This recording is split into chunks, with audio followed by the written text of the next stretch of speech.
like scary movies? Uh-huh. I'm getting ready to watch a video. You making popcorn? Uh-huh. What's your favorite? I don't know. You have to have a favorite. Talk to me. Talk to me. Hi everybody, I'm George, and this is the Best Little Horror House in Philly, the show where we talk about the best horror movie ever made. According to our guest, at least. And today's guest is a multi-time author, a podcaster on Michael and Us and the Important Cinema Club. Plus, you might have seen and heard him in the special features of the wonderful boutique distributor Gold Ninja Video. Please welcome Will Sloan. Hi, happy to be here. Yes, we're thrilled to have you here. As people may have picked up from my intro there, I'm a big fan of the work y'all are doing over there at Gold Ninja. Why don't you tell us a little bit about your history with horror, how you came to the genre? Oh, gosh. I think I have a relationship with horror that's similar to a lot of people. Well, maybe it is, maybe it isn't. I don't know. I'll tell you my earliest memories are the horror section of the video store. You know, Blockbuster was the one that I was the most afraid of. Oh, yeah. There were certain covers like Waxworks and Night of the Demons, and more than any other, the back cover, well, the front cover and the back cover of Nightmare on Elm Street. Oh, yeah. On the VHS box of Nightmare on Elm Street, on the back cover, there was a picture of Freddy Krueger, like, on fire. Right. And that mere image horrified me. The image of Freddy himself horrified me. So I think I probably came to horror really through, like, when I was, 7, 8, 9, 10 years old, I came through kind of the easiest, least scary from a modern perspective route you could go through, which are like the Universal horror movies. Right.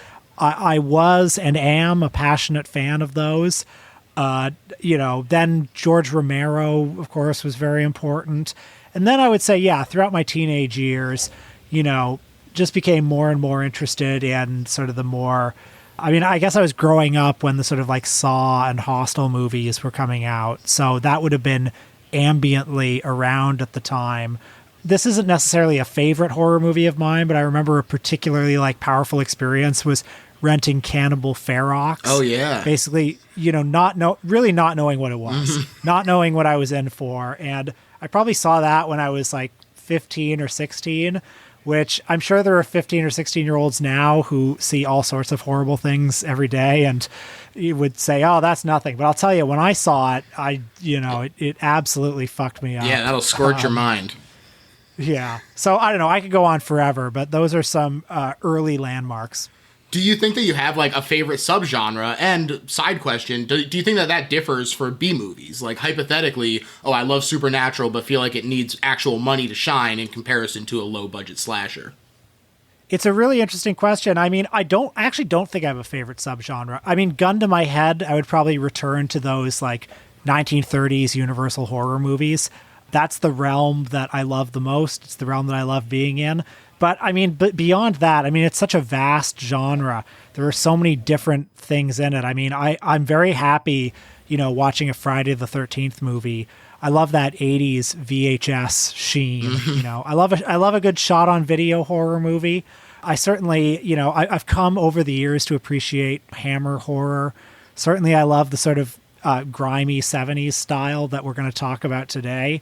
So I think I'm very open-minded and my tastes are broad. Hell yeah. I think that that's the way to do it. And even if I wasn't already pretty open-minded going into things, this show has really opened me up to that, where I would have, previous to the show, would have declared myself a found footage hater.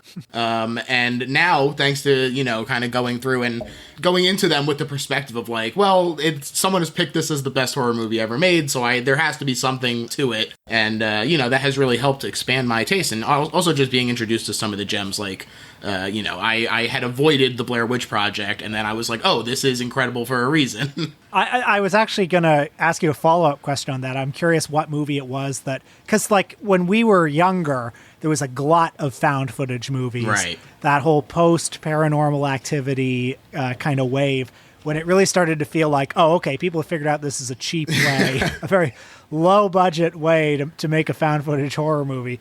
Like, was there one in particular that unlocked it for you? I think it was the Blair Witch Project, because Rec came first, and I did like Rec. I thought it was pretty effective for a found footage. But then going into the Blair Witch Project and really like immersing myself in all of the ancillary material that had been put out on like the Sci-Fi Channel and everything that really insisted it was real.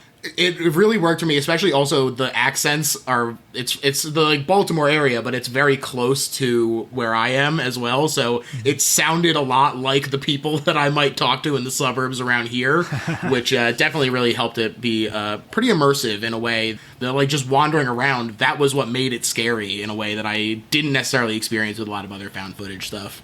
But the movie we're talking about today goes by many names. Most officially is The Last House on Dead End Street, and fits right into the pantheon of grindhouse classics. But what I find interesting is that this isn't just in the genre. We covered a lot of the exploitation timeline on our Dr. Hump episode, and there's a real feeling of the transition from nudie cuties to roughies that is, yes, being exploited, but also commented on. I'm curious how you came to this movie. You know, it is definitely... even today, I was telling people about the movie, and they were like, oh, I haven't heard of it. And these are people who are dyed-in-the-wool horror fans. Huh. I'm interested to hear that, because it has a bit of a cult following. Yeah. Which I think is only going to grow. But I came to this movie, I think it was here in Toronto, we used to have a video store called Suspect Video. I mourn the days when every city had a video store like this, where, you know, that'd be the place where you'd go to find old bootleg VHS tapes from 25 years ago. And they had a rack of DVD-Rs of, you know, bootleg movies that were not officially released. Most of it stuff that has been released since then, like, you know, it's where you'd go to find Otto Preminger's Skidoo, right, or the complete 1966 Batman show, which it's easy to forget. These were things that for a long time were out of circulation. Right. But on that shelf, I got this movie, which was one of those movies, and it definitely made an impression. But I think maybe the first viewing, well, over the years, this movie has come to mean a lot to me. I think maybe frankly, it's come to mean a lot to me because I've become more and more familiar with the director, Roger Watkins, who, after he made this movie, you know, there were one or two other kind of negligible mainstream movies that he made, but he spent the rest of his career making 8 or 9 hardcore porn films, which, if you watch them, are some of the strangest, most depressing porn films ever made. Movies that just stick a middle finger up to the audience. Yeah. And by all accounts, he hated making porn. He hated shooting sex. He wished he didn't have to do it. And so those movies were he was very interested in the mood and the atmosphere of those movies. And the sex scenes in a lot of them are sort of purposefully anti-erotic. And any anti-erotic pornographer is a guy after my heart. I'm fascinated by anybody who's allowed to get away with that. And through that, I came back to this movie just many times. And I think one reason why it took a little while to get its hooks in me is because it's a really abrasive and unpleasant movie. Mm-hmm. It's such a disorienting movie, especially in that, you know, that first third where you're kind of like, wait, what's going on? Like, who are these people? And over the years, it's come to reside in my head the way a bad dream does. Yeah, I find that to be a really spot-on interpretation of, like, the porn that he was making in terms of the way that I got a hold of this movie is through the Vinegar Syndrome release of Corruption, and I just was like, let me check this out even first. Before I watched Last House on Dead End Street, I watched Corruption, and I was just so taken aback and blown away by this really bizarre vibe that he cultivated. Yeah. And it's definitely, the atmosphere is so palpable in that and in this. I think he's such an atmospheric director, and the surreality that he's playing with is so, like, impactful. It's purposeful in his movies in a way that is really, really impressive. So had you seen Last House on Dead End Street before, or were you aware of it? Or I'll be interested in hearing what you think. Yeah, I hadn't even heard of it until you mentioned it. When you brought it up, I like did a quick Google, and I was like, holy shit, this sounds way up my alley. And yeah, as pulling behind the curtain of best horror movie ever made, I really was, like, blown away by this. I thought it was incredible. I've been recommending it to people all over the place. I just was so impressed by it. And then listening to the commentary and hearing more about the difficulty that he faced and how little he sort of thinks of the end result, is so shocking to me because it is still very effective, but clearly in a different way than he intended, which I find interesting that it still then feels alike with movies that he did have more control over, like Corruption. But yeah, just really interesting stuff.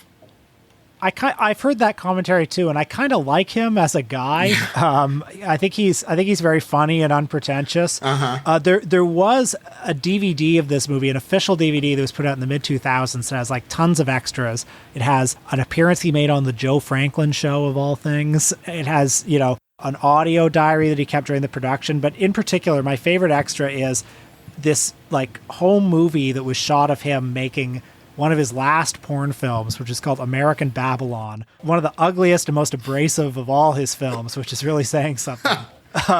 And it's just following him around kind of as he's preparing for the shoot, and he's just had a divorce, and he's completely depressed, and he's like, he's talking as fast as Robin Williams, like he's just riffing on everything, and he comes across as somebody who's just on the verge of killing himself. And I don't know, he seems like a very troubled soul, and as much as he disowns this movie, there's something really authentically troubled about it and him that I find compelling.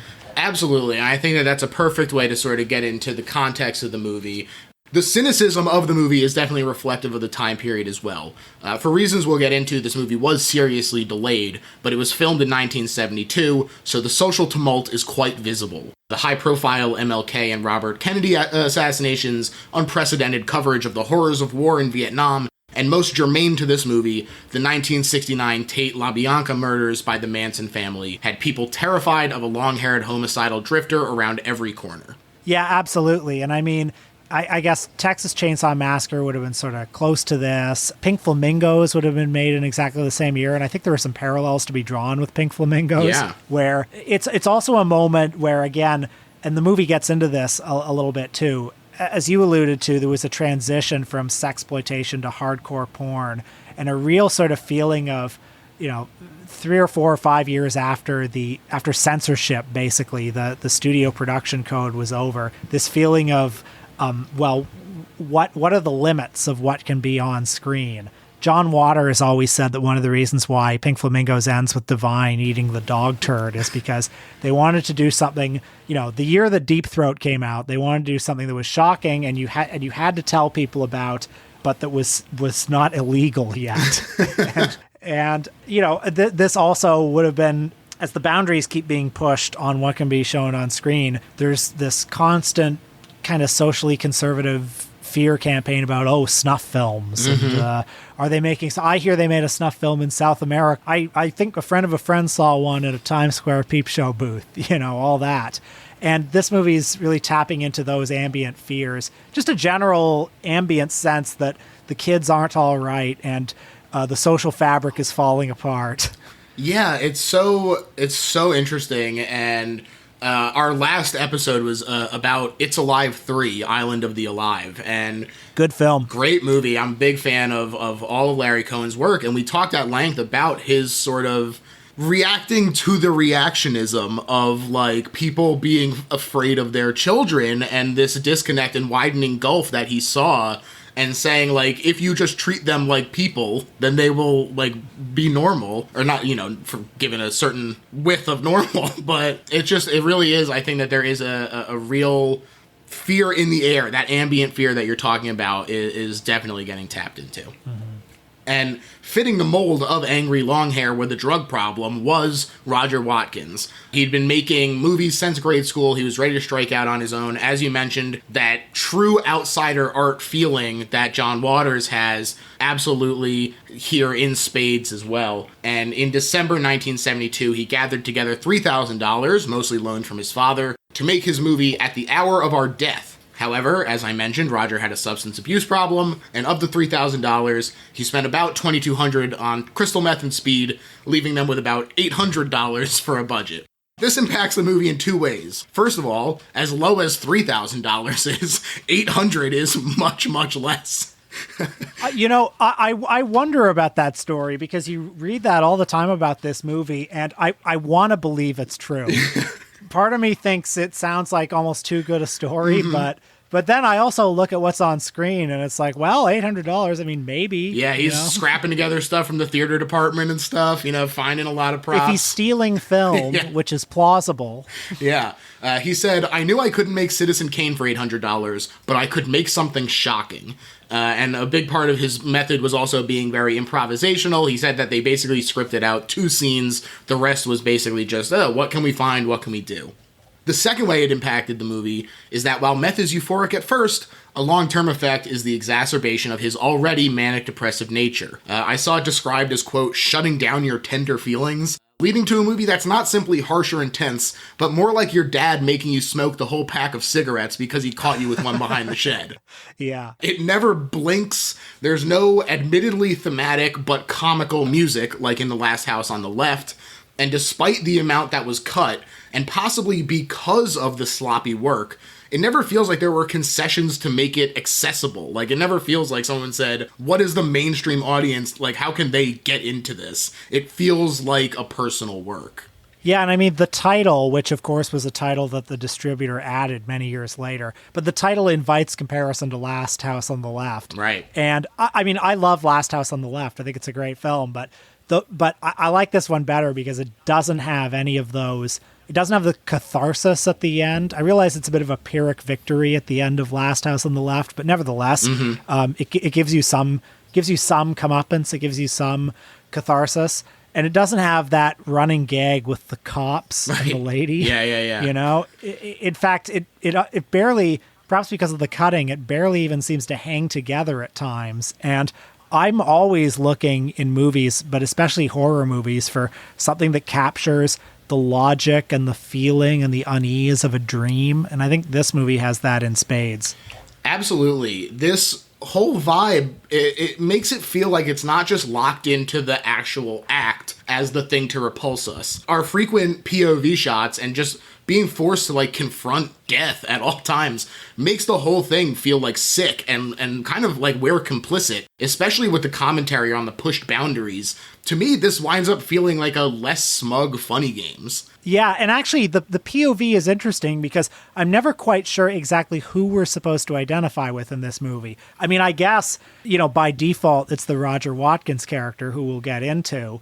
But I mean, there's never been a less ingratiating protagonist of a movie, never a less sympathetic one. And just the way he uses the camera, just all the off-kilter compositions and stuff, you never quite feel your place. Somebody like Hitchcock is so good with his camera. Everyone talks about the middle of Psycho, where the camera drifts through the Bates Motel, and it's almost as if the POV is shifting from Janet Leigh to Anthony Perkins. Right. There's no equivalent, and this movie is just a drift.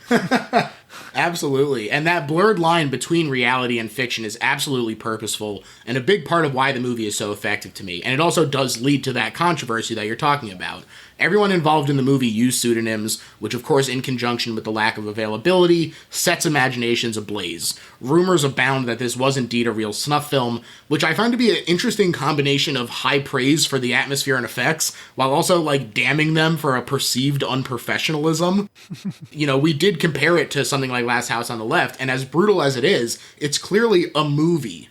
This, to me, feels like the characters are authentic. Like these sick freaks truly just grabbed a camera and started filming.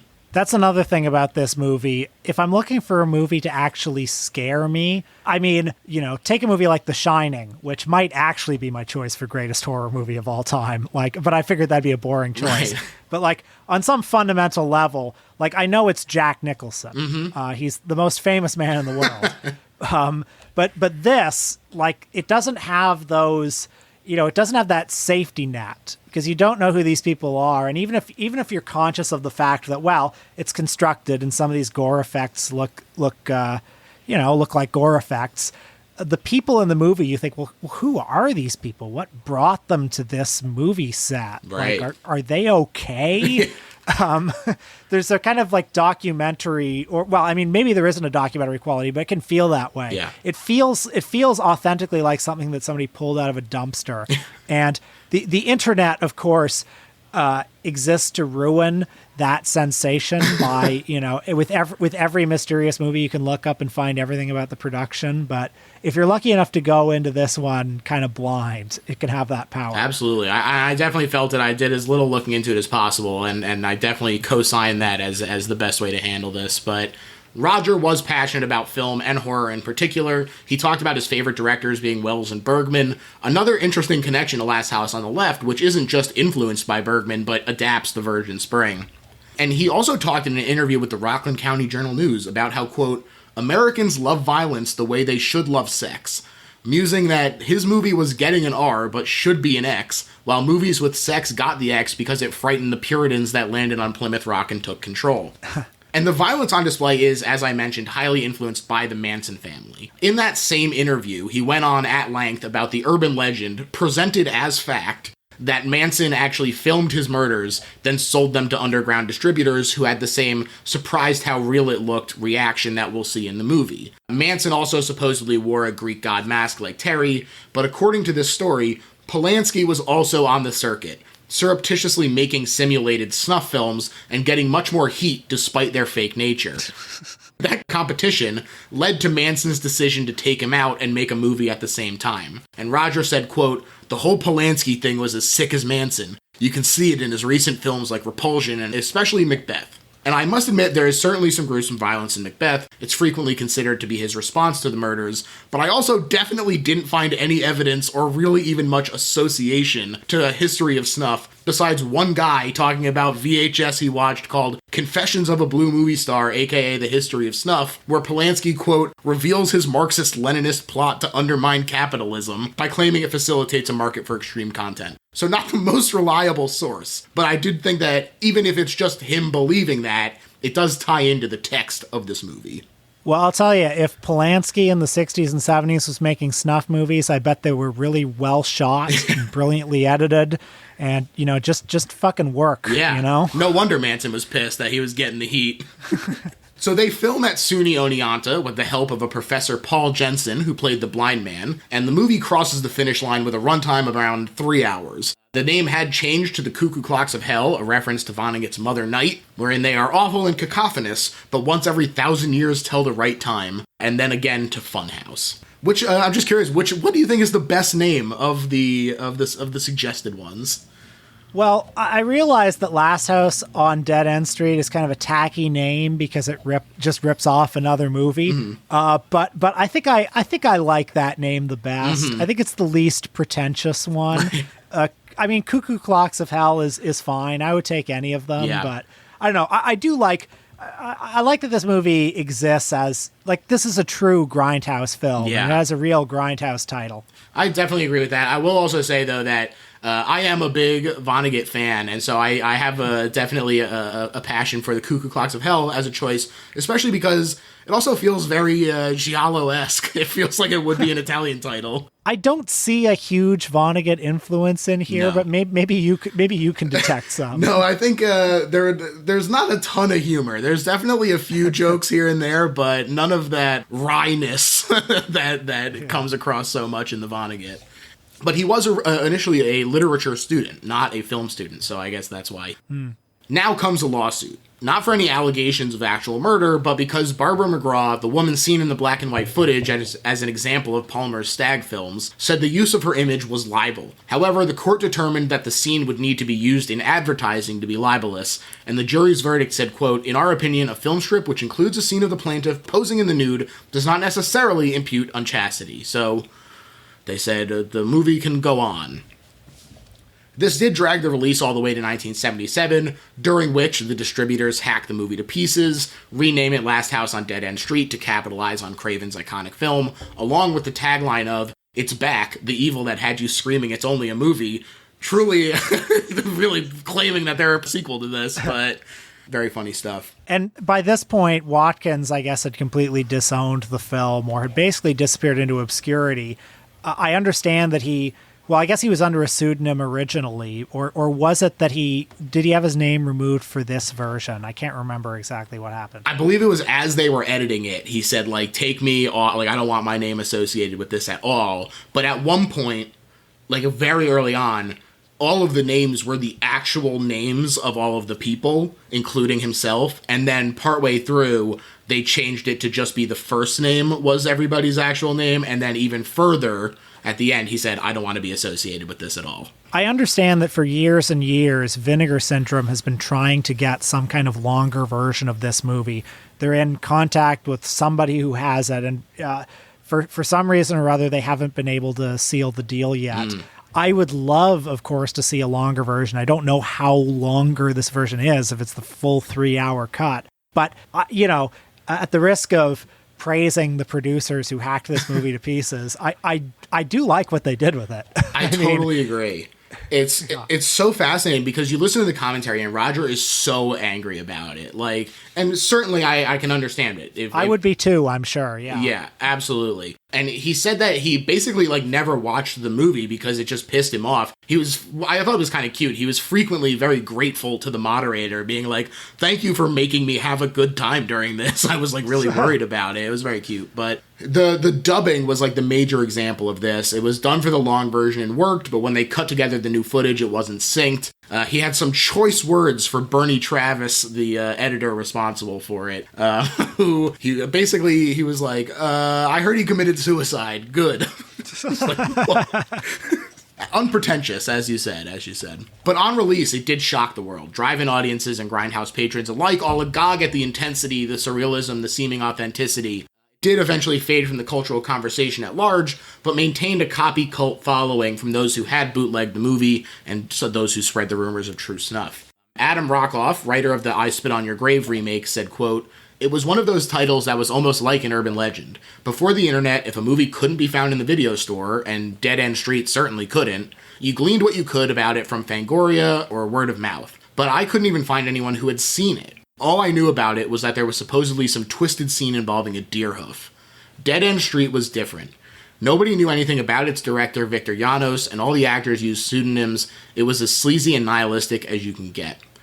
And that's exactly right. There was a mention of Roger Watkins being the director in one of the very, very early reviews, but people lost track of that.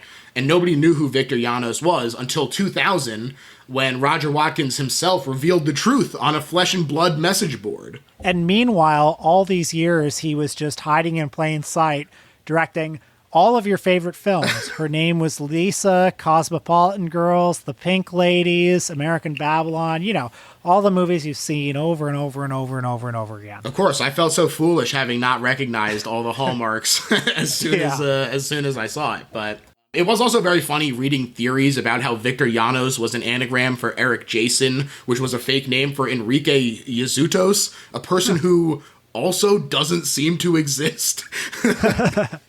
Also, in his original posts on this message board, Roger claimed that the premiere caused a riot that burned down a Chicago theater, which I also did not see evidence for. Yeah, this puts further suspicion on his claim that the movie cost $800. If these are the kind of stories he's telling. But again, I want to believe. Exactly. But Roger was Victor Janos, and he was Brian Lawrence the writer, and he was Stephen Morrison the actor, and Norman F. Kaiser, and Brian Newitt, and after he unhappily moved to actual pornography, was also known as Richard Mahler. And the characters, like I said, had their real names at first, and then he just basically said, I don't want my name anywhere near this. But the reveal led to a bit of a resurgence in the movie, and also in celebrating him. Obviously, the release of the DVD with the commentary and everything was a huge boon to making this movie a little bit more well-known and getting it into the hands of people. It was nice that this sort of happened before he passed in 2007. I'm really happy that he got to experience a little bit of that celebration. Mm-hmm.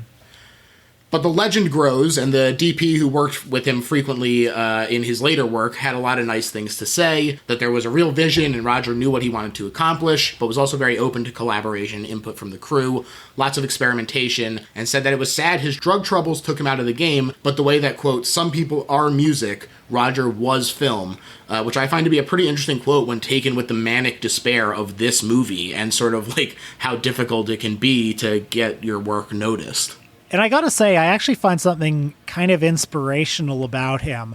It's easy to talk about him in terms of failed promise or what have you, but the body of work that he did leave behind the fact that he was able to create such a personal and idiosyncratic vision across all those porn movies, which is consistent with the vision in this movie. I mean, as long as you don't go in with the assumption that, pornography is an inherently bad film medium, I think he accomplished a lot with very little. Absolutely. I've seen his two other mainstream-ish movies, Shadows of the Night, I believe it's called, and Spittoon, which is very, very, very hard to find. I think, some of us real Watkins heads have a file that's somebody recording a TV of the movie, because I don't think any other copy exists. So, right. I can't really claim to have had a great Spittoon experience. Those two movies I don't think are all that interesting based on what I've seen. But in the rest of his work, yeah, I don't know. There's a vision there. Definitely, and I think some of the short films that, even though the audio the audio part of it is lost, even just having him sort of explain what he was going for and stuff, I find to be pretty compelling, and I do think that we kind of we lost out by not giving him as much of a career as maybe he deserved. So let's get into the actual movie. The credits are deceptively simple. It's white text on a black screen, but it's the pulsing noise that makes it effective as a tone setter. Very funny in the commentary to let you know what you're getting into when Roger is like, yeah, these are all me, as the credits for music, editing, directing, etc. flash across. He also talked about how one of the big cuts the distributor made was right at the beginning. About 20 minutes of slaughterhouse footage with Fisher and the various people orbiting closer to each other. He talked about how it was intended to anesthetize people to the violence, but instead they were just repulsed, because it was real violence, real death, and for a lot of people, might be the first thing they'd ever seen die. We see a sliver of this later, and it's definitely a nasty piece of work. It's interesting that that's how he started the movie originally, because it would, I think, if that was there, it would really change the whole impact of the film. Much of the first half of the movie is this slow build-up, or you're soaking in this world before in the second half there's this, all of a sudden this onslaught of mayhem. But if it had started with slaughterhouse footage, it would have dulled you a little bit to everything that came after. It would have peaked very early. And I'm not necessarily saying that would be less valid. It would just be a completely different experience. Absolutely. Instead, it opens up with our protagonist, Terry Hawkins, breaking into a mostly abandoned building. This was an unused dorm at SUNY Oneonta, and through his inner monologue, we learn that he's recently released from jail on a drug charge, and he's angry. Angry at the lost time, angry at being told what to do, and determined to get revenge on the society that locked him up. I'll show them all. Now, when this movie begins, it gives you so little time to acclimatize yourself to this character, and in fact, I think on a first viewing, you can kind of miss some of the stakes, because it's just dumped on you in that exposition and the internal monologue. And some of this is the effect of the editing, but it does have that effect of, I mean, him as a screen presence too. A lot of people have said he looks kind of like Bill Hader. Yeah. But also, he's not a pleasant man to be around. Right. Just the way he's dressed, the way he acts. There's nothing in the opening, just the way the information is laid out and the guy you're seeing and the location that he's there. There's nothing there to ingratiate you. Yeah. Which is fascinating, the way that feels as a viewer. Absolutely. There's a scene a little later where he's talking to this guy Bill and trying to get him to join his crew, and that feels like the most real interaction where he's like, I don't really want you here. I don't want to talk to you, really. Mm-hmm. It is definitely funny. But this monologue reveals both his hatred of authority and his desire to do something truly original. It's also intercut with small bits of what's to come. It's kind of fascinatingly in media res as we jump in here. The gore and the masks, all a frightening promise that lets us know he's not kidding around. Roger was deeply upset about these being displaced and teasing the murders. I think that it is so surreally unattached to what's going on that it really works for me. Yeah, and in these early scenes, something of the elliptical nature of the storytelling begins, and I'm sure a lot of this is the post-production tampering, but, scenes will sort of begin and then drift into nothing. Characters will be introduced sort of elliptically, and they'll also drift into nothing. Again, the POV of exactly who's a main character and who's a supporting character is sometimes unclear in these early scenes. And this is all complemented by the way that Watkins shoots. The lighting is often really dark and washed out, or it's incredibly blown out. The way the light coming through the windows, or that incredible scene later in the movie when the guy wanders into the abandoned factory or the abandoned warehouse, and all the lights come on, and there are these blinding orbs that completely disorient you. This movie has that scary feeling of never quite knowing where you are. And yeah, even the basic elements like light are conspiring against you. Yeah. Inside, he discusses with some of his friends that he wants to make some movies, some really weird films, and they can be in them. Maybe it'll break up the monotony, one woman says. Which, that's kind of a tough way to get led down this path. To just be like, I'm just bored, fuck it, let's go. There is also the promise of money and even potential fame. Terry said that he'd been arrested for pimping these women, and as his pal Ken says, they're attracted to the danger that he advertises. Unrelated to the plot, there's a lot of gorgeous smoke in that conversation. It just looks incredible on the film.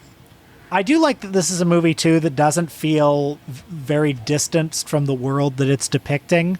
There are a lot of movies like, I don't know, just to pull a name out of a hat, like the Ty West movies X and Pearl, that, they look like, not to disrespect them, but they look like movies that are made by, film industry professionals about the porn industry. Right. But this movie, I don't know, it looks like...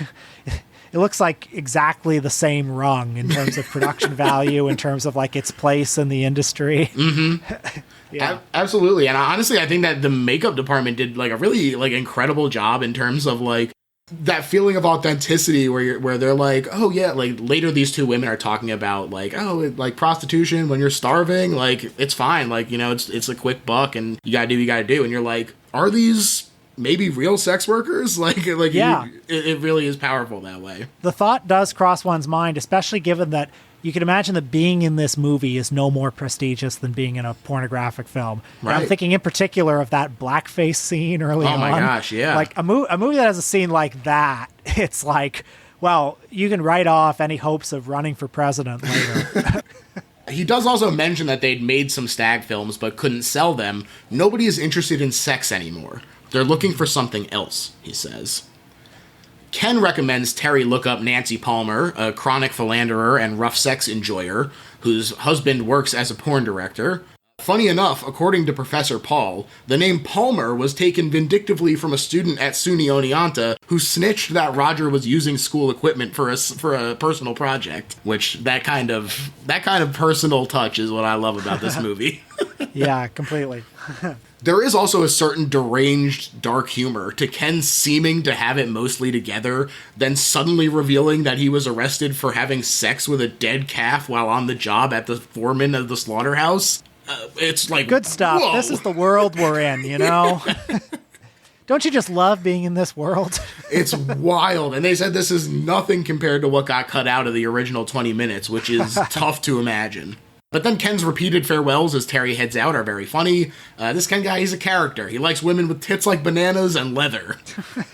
But this is when the two women that Terry has enlisted the service of are debating the morality of prostitution. One of them is a little uncomfortable, especially with, quote, the weird stuff. But when you're hungry, there aren't a ton of options. And anyway, she's bored. Numb, even. This prompts her leaving her husband recently, and sort of chasing the dragon of sensation has led her to this point. Just returning to the question of the movie's POV, I mean, the movie does establish Roger Watkins as Terry, as being the main character, but the fact that it does drift into these tangents, these scenes of people who are completely unrelated to his drama, as well as kind of completely unrelated to just the main thrust of the story or where the story's going. I'm sure the 3-hour cut would have had even more of these tangents, but there is something like, I said that this movie feels like the way that a dream feels to me. And yeah, my dreams feel like this sometimes, where they just kind of drift off into something else. And also like a dream, the mise en scène of the film, to use a real highfalutin word, like none of the sets feel, everywhere they are, the whole world they're in feels just very sketchy and unfinished. Yeah. much in the way that a dream does to me. Absolutely. I think you talked earlier about the parts where the lights turn on and kind of flood things out, wash things out. Those moments where it feels like they're just in a void are so powerful and so disorienting. It's really great stuff. Terry goes to recruit the best and only cinematographer that he knows, Bill. Bill is a little bitter about Terry having run off with all his film previously, but lets him in when he starts talking about making a movie. After all, what the hell else is there to do, he says. I love you get this Bela Lugosi poster on the door, really reinforces the vampire lurking outside. He also mentioned that this guy now runs a children's museum in Pittsburgh, which is quite the trajectory. You know, speaking of John Waters, something else this movie reminds me of is Cecil B. Demented. Just the idea of filmmaking as being this, like, band of friends who are terrorists. Yeah. And using the medium of film as this, like, it's very collective, it's very cooperative. Well, I mean, aside from the scene where Watkins says, I'm the fucking director of this movie, I'm the fucking director of this movie. But, like, they're all banded together to use film to... Well, in the case of Cecil B. Demented, they were overthrowing the Hollywood establishment. In this movie, they're using it specifically to hurt people who have wronged them. Right. But I don't know. I feel like a guy like Watkins, you know, a man who was cinema, a man who did what he could with what he had, I'm sure he felt some sort of autobiographical or some sort of emotional resonance to this story of, like, a bunch of young, hungry people banding together and, you know, making something. And of course, he himself was a very bitter and angry man, so I'm sure this is what he would have liked to have used the medium to do, to like hurt his enemies. I mean, yeah, we get Palmer in there. That's his version of it, I guess. But I think that you're spot on, because there's a really interesting motif that does pop up over and over again, even just in that previous scene where they're talking about how they're numb. And there's this idea of creativity being one of the few things that breaks through the numbness of everyday life. And you can see his pain at having to cater to the audience of the same numb society that controls the money. These, quote, high-status people who have nothing better to do than watch pornos all day, as Ken mentions. Bankers have a problem with talent, they never see it. And it's interesting because Watkins wasn't even in the porn industry at this time. I mean, I don't know, maybe he had some proximity to it. Maybe he'd been involved in some minor productions, but he would get a real crash course in what it meant to make movies for those audiences whose numbness he hated. Right. To make movies for those sorts of, like, unthinking, unsentimental investors. So I don't know, like, this movie, it comes in a weird place in his filmography because you'd almost expect that this would be the movie that he would make after making all those pornos, as this final personal wish fulfillment fantasy. But no, I imagine he was just kind of like speculating, and then he got a real crash course in what it meant to be this kind of filmmaker later. Absolutely. I also really like the line where Terry says, oh, we're going to be trying out some new techniques I think you might really like. And Billy, he kind of sarcastically retorts that he can imagine. And Terry really coldly says, no, you can't imagine. And it is fucking chilling. Yeah.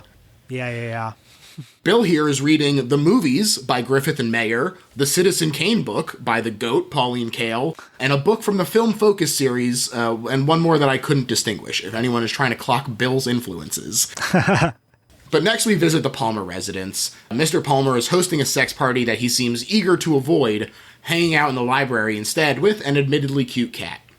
Part of his apprehension is that his wife has donned blackface and is being whipped like mad by their hunchbacked compatriot in the living room. He says people's tastes are getting awfully hard to satisfy. Yeah, and I'm sure that, again, would have been a sort of ambient concern at this idea.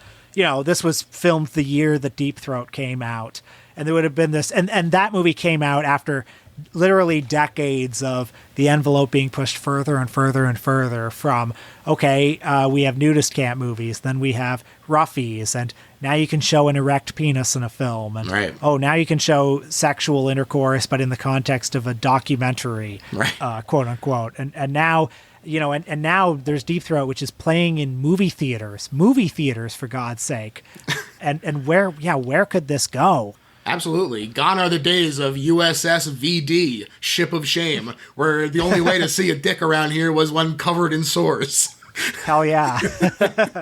But to that point, those in the living room are cackling and smooching in delight to calls for more strength. It's been aestheticized, commoditized for the suburban dinner party.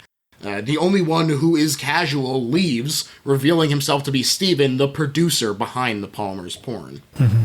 He joins Palmer and is disappointed by the new wares, demanding more and more. A beautiful body isn't enough. This country is built on innovation, and I suggest you start innovating, starting with getting together with this Terry guy who called me. I love that it literally concludes with, I'm not interested in art. The fear around snuff at this time probably would have been fueled by the fact that hardcore pornography wasn't necessarily legal to make, but it was legal to distribute. So there were sets in Los Angeles and New York that were constantly being busted, but the movies themselves, state by state, there would be different obscenity laws, different community standards. But the movies themselves were playing. And you've maybe heard of the movie Snuff from the mid-'70s, the one that the Findleys were involved in, where, there was it was sold on that tagline, the movie that could only have been made in South America, where life is cheap. Oh, boy. And, there were huge protests on opening night of this film that people actually thought was a snuff movie. And of course, it wasn't. It was very far from being that. It's funny. It's the kind of movie that, like, once you've seen it, you're like, it's so clear that it's not that, like. Yeah. They might as well have just, like, at the end of the movie put, like, suckers, Hey, that's the classic exploitation era method, though, right? You sell them with the hook, and then once you have their money, who gives a shit?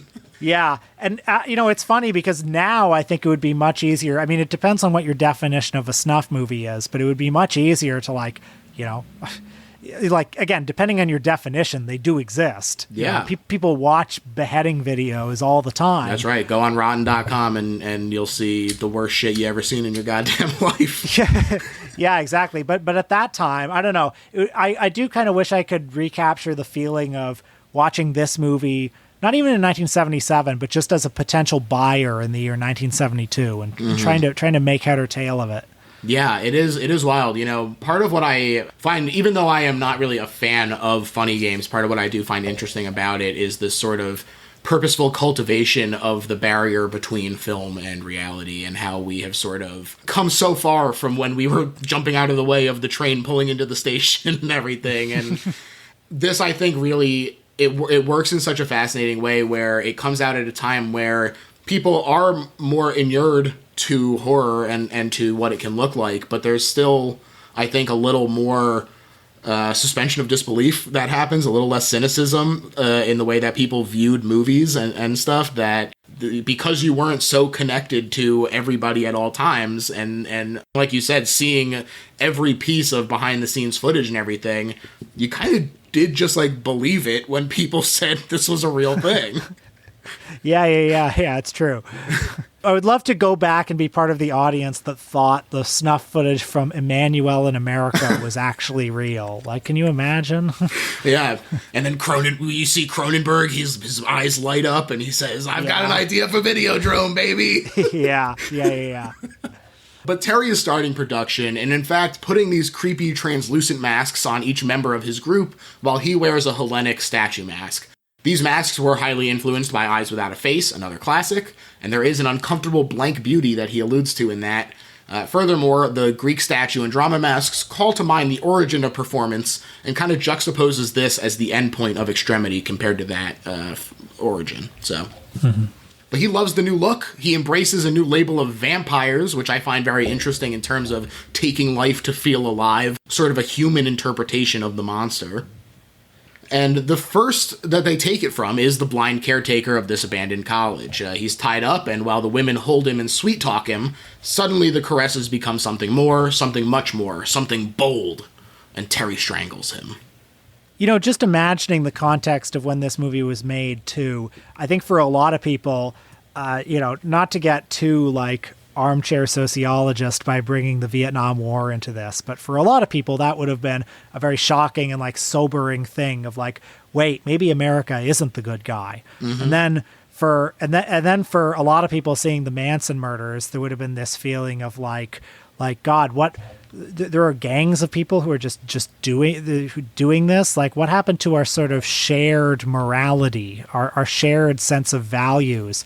for a lot of different reasons because of things in the news. There was just this sense that, and I'm sure many of us are feeling a similar version of it today, but at that time too, like this feeling of like, well, all the things we thought we knew, our shared common values are like disintegrating in front of us or shifting beneath our feet. And that's something of the disorienting headspace that this movie captures. I totally agree. I think you're absolutely spot on. Even the people like the Palmers, who are ostensibly their peers, are revealed to be on a completely different plane than these other people. I definitely think that's a really trenchant insight. And depending on the point of view of the movie, like I've been saying that the point of view of the movie is hard to define because the Watkins character is so like despicable and evil. But then in the second half of the movie, like, what if the movie is actually inspiring you to join this gang of people? What if the movie is basically saying, put yourself in the headspace of these people, enjoy the evil, enjoy the revenge that they're meting out, just linger in this and be part of the gang. I don't necessarily know if that's what Watkins is doing, but I also think he's not doing that. Right. He certainly leaves room to do that. I totally agree. Terry does go to the Palmer house looking for the Mister, but finds Mrs. Palmer there, alone and ready to philander. So funny that he claims to be the mailman to get her to open the door, then after being let in, sheepishly says, "I did get your mail for you." Another one of the very few but funny jokes. Great Dolly-esque shot as they talk where you see their faces in the mirror, and then another mirror image in that one. They brought this up. I would not have recognized it as a comparison to the Dolly work, but when I looked it up, I was like, oh wow, that is pretty similar. It looks like the 72 work titled Dolly Seen from the Back, Painting Gala from the Back, eternalized by 6 virtual corneas, provisionally reflected by 6 real mirrors. Quite the title on that one. Yeah. During pillow talk, she asks Terry how he makes it look so real, so he lets her in on the truth, before revealing his true reason for visiting. To threaten her husband and the producer over what he perceives as their cutting him out, and taking credit for the movie, which we learn has been selling and well. It's interesting that he's only been in prison for a year, too. I don't know. It's not that bad, but I guess it was enough to drive him insane. That's right, yeah, he definitely bears the grudge. We do see Steve, the producer. He gets a call from Terry luring him, the Palmers, and Susie to the college. Great giant poster for the Robert Bloch Amicus movie, The Psychopath, behind him. Giant that says, "Mother, may I go out to kill?" It's like, oh, fun. Yeah. But once inside, he walks into the void and is ambushed. He and the rest have been kidnapped and tied up. It is, I find it to be pretty frightening as the camera pans over the family of vampires sort of looming out of the holes in the wall with the masks on. Ken has been released from prison as well and joined the crew. There's a real sort of like intensity and like excitement on their end that is very scary to me. Yeah, for sure. And they test several masks on their first victim, Susie. The void returned and very eerie. Terry promises that she'll know the answer to what's after death and no longer fear it. You'll give your life to that answer. And the unclothed answer is me, Terry. And she's branded, and the screams echo loudly, terrifying the other 3 still hanging from their wrists. My God, the screams in this movie are just deafening, and the whole second half of the movie is just screams and atonal music. It's an awful place to be. Yeah, for my second watch, so since I have it on the disc, I was watching it in my PlayStation. I said, let me put on my headphones for this second watch. But Terry cuts her throat in one swift motion, and Palmer is brought into Terry's office. There's a bloody axe embedded into the desk, which is already frightening. We didn't see that get used. What happened there? But he informs Palmer that he's going to make a horror movie, and everyone's going to do a real good job. So if Palmer plays along, he might be up for an Oscar this January. If I were watching this movie from the perspective of like an old person who would have been very scared about what was going on in the world, and with the youth of today and the Mansons and all that, I would be very scared by the way that these people have basically made a burlesque of, the bureaucracy and the business of movie making. Yeah. The fact that they've co-opted this empty space as their makeshift studio, and like they have meetings and an office and they yell action and cut.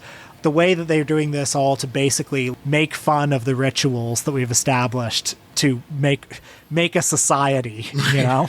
Definitely, and as you mentioned, this fear of, like, Deep Throat in theaters, what's next? This winning an Oscar? Like, it's very much playing with that. Right. He is reluctant, so Terry roughs him up a bit.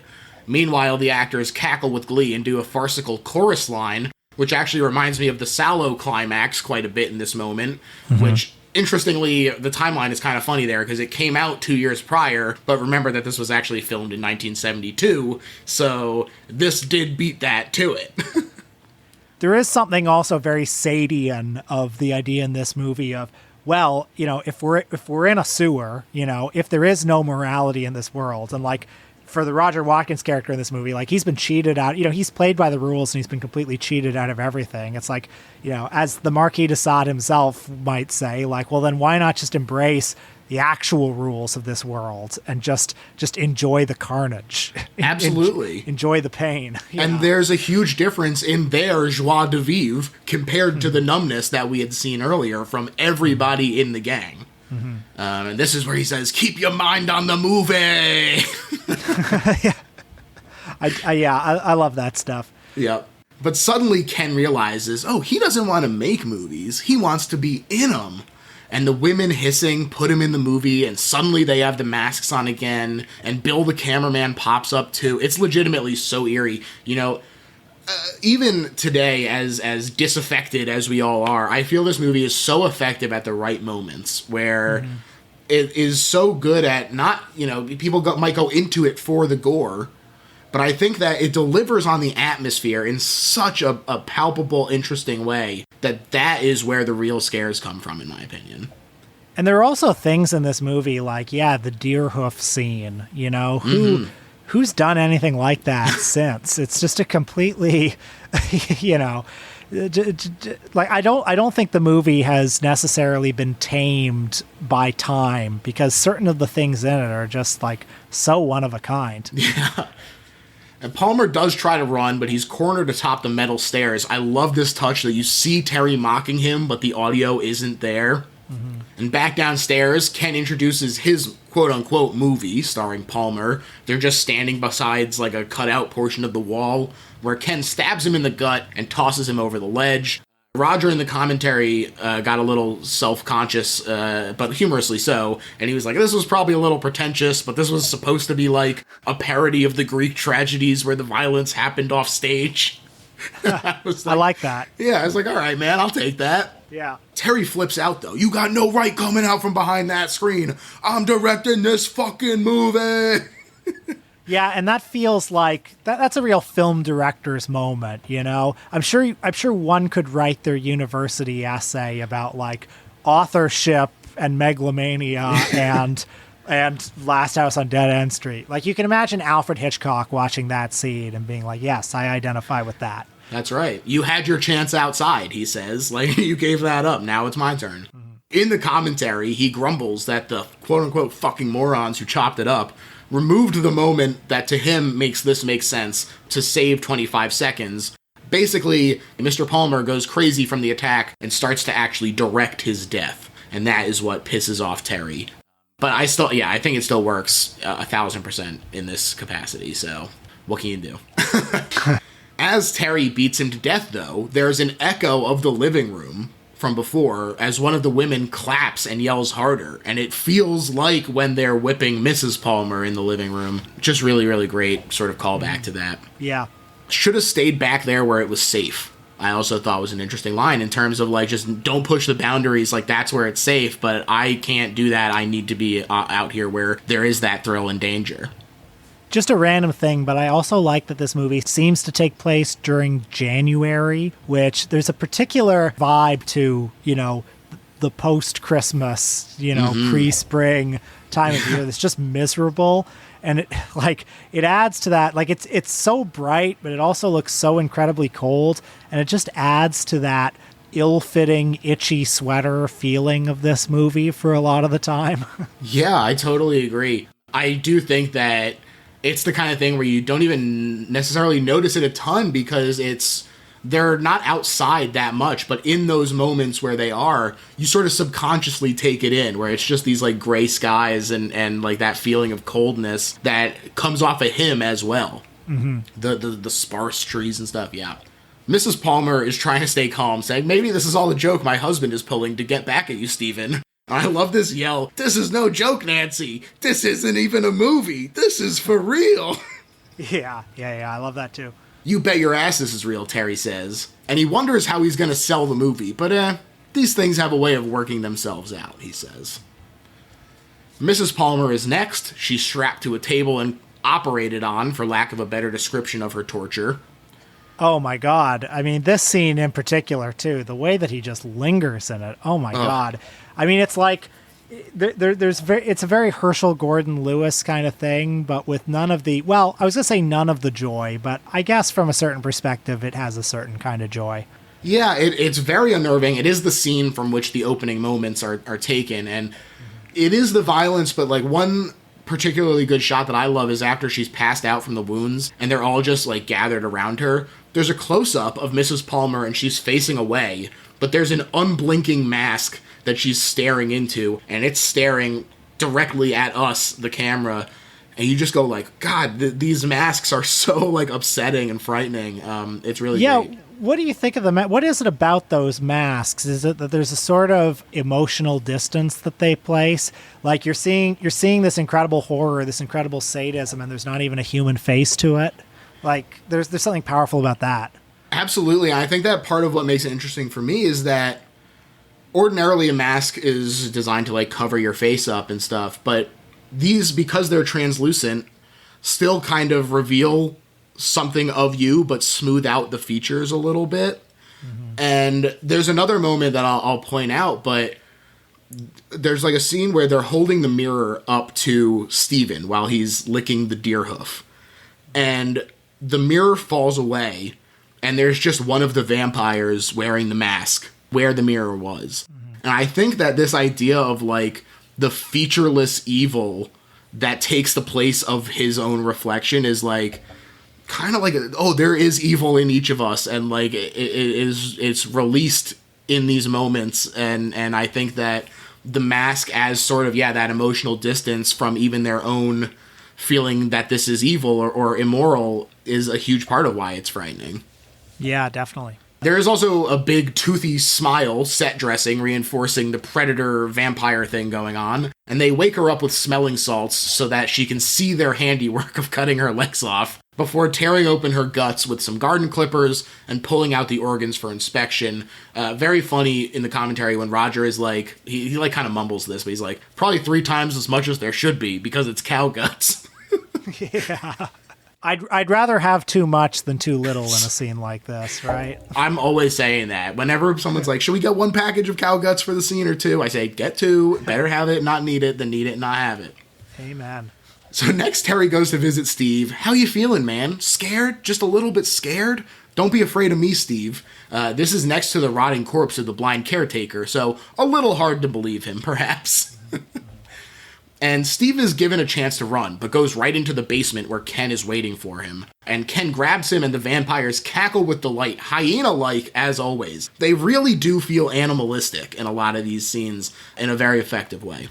And the laughing fades, and the vampires approach and begin to film the ultimate stag film, as a woman is given symbolic horns made from hooves. She also has a phallus made from one, which he is then forced to suck as she disrobes. There is a funny joke of hoof-in-mouth disease instead of hoof-and-mouth disease. One can imagine that, much like with John Waters and the shit-eating scene at the end of the movie, maybe Watkins was thinking strategically here, where it's like, well, no matter what they think of the movie, they're going to talk about this scene. Absolutely. That also does remind me, I meant to say this earlier, but when I was listening to John Waters talk about Sallow, and he was talking about how like, oh yeah, it's really great, but Pierre, he faked the poop eating, and we didn't, and that's why Pink Flamingos is better. And I was like, hell yeah, go off, man. He's got a point. Yeah. But this is where that mirror scene is there. They're showing him his own humiliation, and it falls away, and there's just this featureless mask there. And I think that is also a key component of it, that it is humiliation that has driven each of them to this point. that Terry feels humiliated by the way that he's been treated. These two women were humiliated by being forced into sex work in order to have a bite to eat and, quote, do the weird stuff. One of them is like, it's not so bad once you get used to it. Bill is in a closet, basically, where no one will hire him for camera work. They all have their unique humiliations that they're dealing with, and here Steve does the same. And so when they drop the mirror and it's instead this mask, it sort of does reflect still the same trajectory that they all faced. Mm-hmm. Steve rips free. He flees again, but finds a room that he goes into is lit for another scene, that they planned everything and these vampires emerge from the void once again.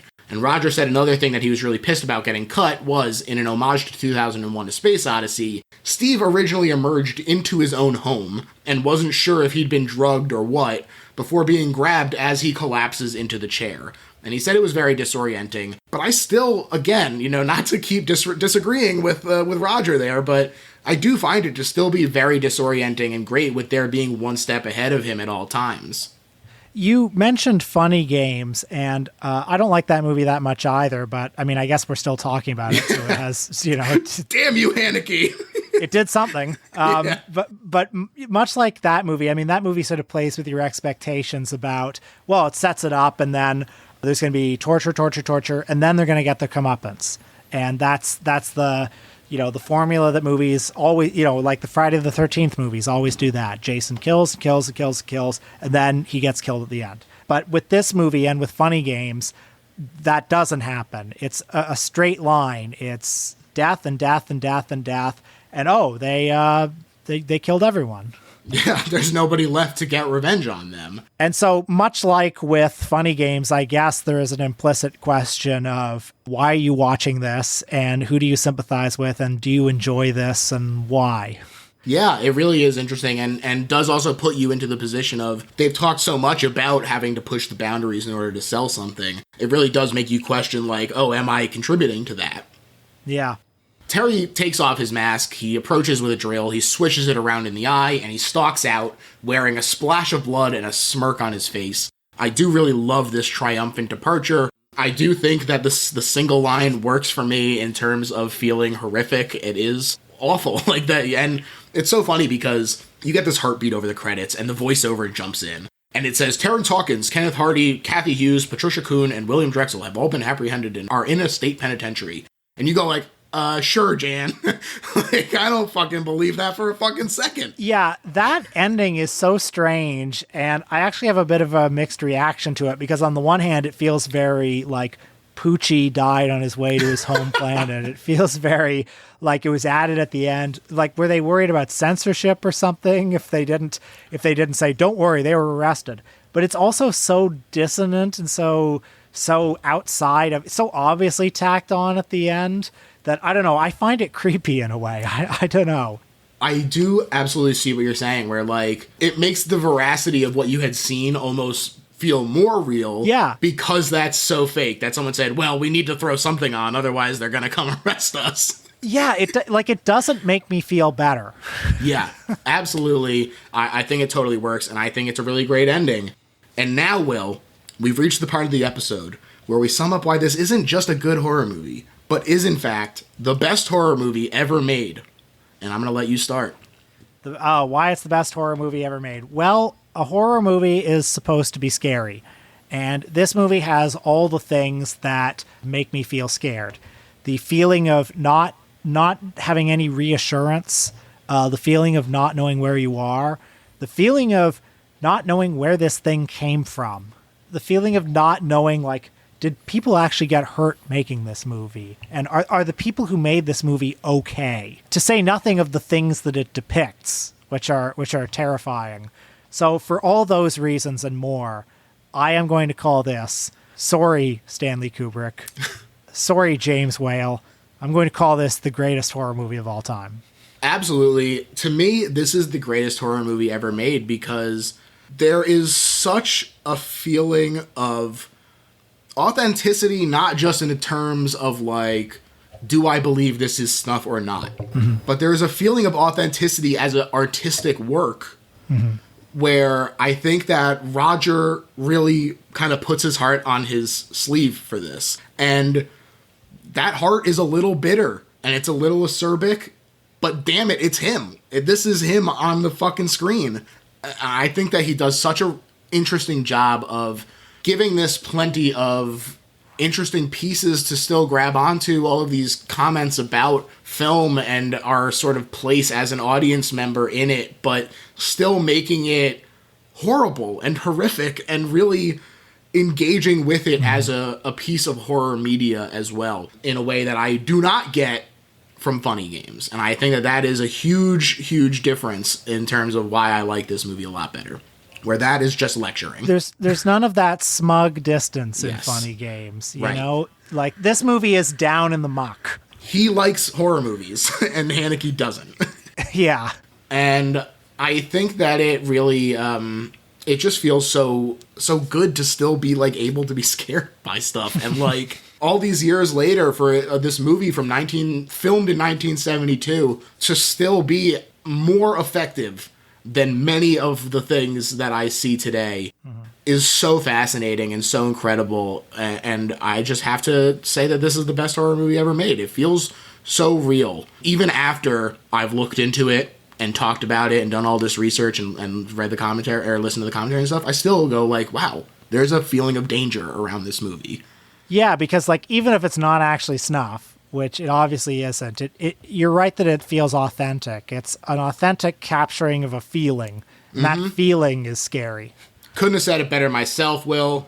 What an episode. Thank you so much for bringing this to my attention. I'm super glad to have been introduced to it. And now please tell the people where they can check out your work, read your writing, listen to your pod, all that stuff. That's right. I have 2 podcasts. There's the Important Cinema Club, which is a movie podcast, and there's Michael and Us, which is a sort of culture and politics podcast. And you mentioned Golden Ninja Video. We just put out a release of Ed Wood's Revenge of the Dead, also known as Night of the Ghouls. And by the way, speaking of that, my friend Justin Declue, with whom I do the Important Cinema Club podcast and who you've seen in that Night of the Ghouls release, I remember one of my best experiences with this movie, Last House on Dead End Street, was there was a time just before the pandemic when he rented out this rather disheveled theater, this dilapidated theater in the East End of Toronto that I'd never been to, you know, very drafty, very leaky, and he did a 24-hour horror movie marathon there. Hell And I yeah. remember stepping in at midnight when he played Last House on Dead End Street. There's just something about watching this movie in a drafty theater at midnight in a neighborhood I don't really know, you know, in a theater that's run down, kind of drifting off to sleep, and then I'm being woken up by Roger Watkins saying, "I'm the fucking director." Like, I don't know. That's the best experience I've ever had with this movie. And I wish I could spread that across the world. Yeah, I wish that for me. I hope to be able to see this in the theater at some point, because it truly was, I mean, quite the experience just at home. So I can only imagine, and that sort of shared catharsis point would be awesome. So yeah, and definitely I highly, highly encourage people to check out Gold Ninja. I love the work. It's so much care goes into every release. The Ed Wood release that he just mentioned, I in particular really, really liked. I am a big Ed Wood fan myself, so it was really awesome to get to have such a clear passion for his work on display in the release. So definitely people should check that out. Oh, thank you. As far as my plugs, people should go check out the back catalog of this very show. As I mentioned, we recently talked about It's Alive 3, Island of the Alive. We also recently talked about The Curious Dr. Hump, which is a classic sexploitation movie with Pete Fakey. What else? We have talked with lots of great comedians that you might know, like Nick Weiger from the Doughboys talked about Ninja Scroll. John Gabris talked about Cat's Eye from 1985. We also had a really awesome fellow Torontonian, Michael DeForge, the great artist, talked about The Happening. And both of us truly do enjoy that movie, so there is no irony in our coverage of The Happening. So I encourage people who do like that movie, and maybe even if you don't, to go check out that episode. I like The Happening. I think it's fun. Yeah, look, no other movie has the confidence to blow away not one but 2 children with a shotgun. Yeah. So definitely go check those out. Little Horror PHL on Instagram and Letterboxd, and that is it. Thanks everyone. Bye. Thank you.